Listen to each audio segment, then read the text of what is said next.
Let's start with the belief itself. I need to understand AI technically before I can make decisions about it.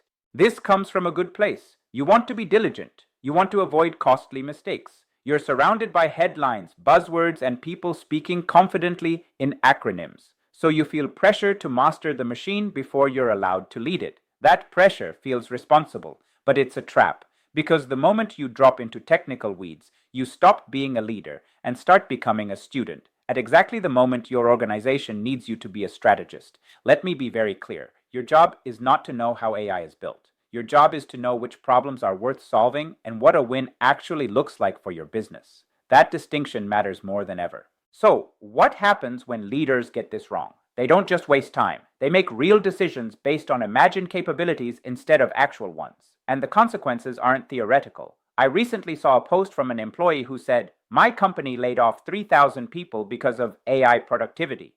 Pause on that for a second. A leader hears a phrase like AI productivity and imagines a level of automation and efficiency that simply doesn't exist yet. And based on that belief, not reality, thousands of lives are disrupted. The same thread included another comment that really stuck with me. CEOs are clueless. If they believe differently, you're gone. We all know AI isn't as good as companies say, but it doesn't matter. That's the danger. When leadership judgment is distorted by hype, reality becomes irrelevant. The most confident belief in the room wins, regardless of whether it's true. And the data backs this up. A McKinsey survey asked C-level executives whether AI had increased their revenues by more than 5%. The answer? 19%.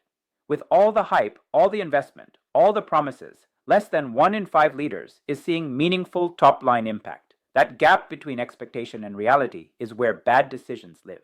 So if your job isn't to become technically fluent in AI, what is your job? It's the same job you've always had, exercising sound business judgment. And there's actually a useful parallel here from the legal world called the business judgment rule. At its core, it says this: courts trust executives to make informed decisions in the best interest of the company, even if outcomes aren't perfect. You don't need to predict the future. You need to act in good faith, with diligence, and with a clear business rationale. Notice what's missing. Nowhere does it say, must understand neural networks, must know Python, must be an AI expert. What it does require is judgment, and AI doesn't replace that responsibility. It amplifies it. So how does business judgment actually show up in AI decisions?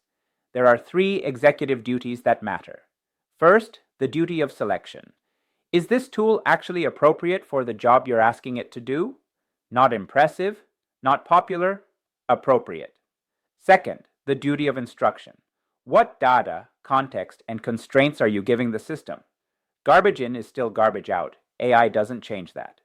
Third, the duty of monitoring. AI systems don't get set and forget privileges. They require oversight, feedback, and correction. That's not technical work, that's leadership.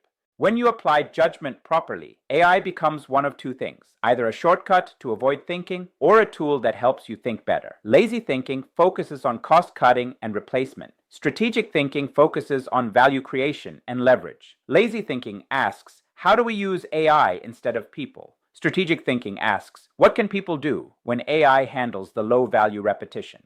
That difference determines outcomes. So let's be blunt. Chasing technical fluency as a leader, that's a distraction. Your real expertise isn't in algorithms. It's in your customers, your market, your team, and your business model. If you unlock one idea this year, make it this: your business judgment matters far more than your technical fluency. The leaders actually winning with AI aren't cramming for machine learning exams. They're applying decades of experience to a powerful new tool. And that leaves you with one final question.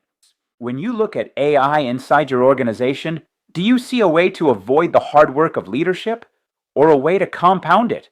Because how you answer that question will define your success in the years ahead.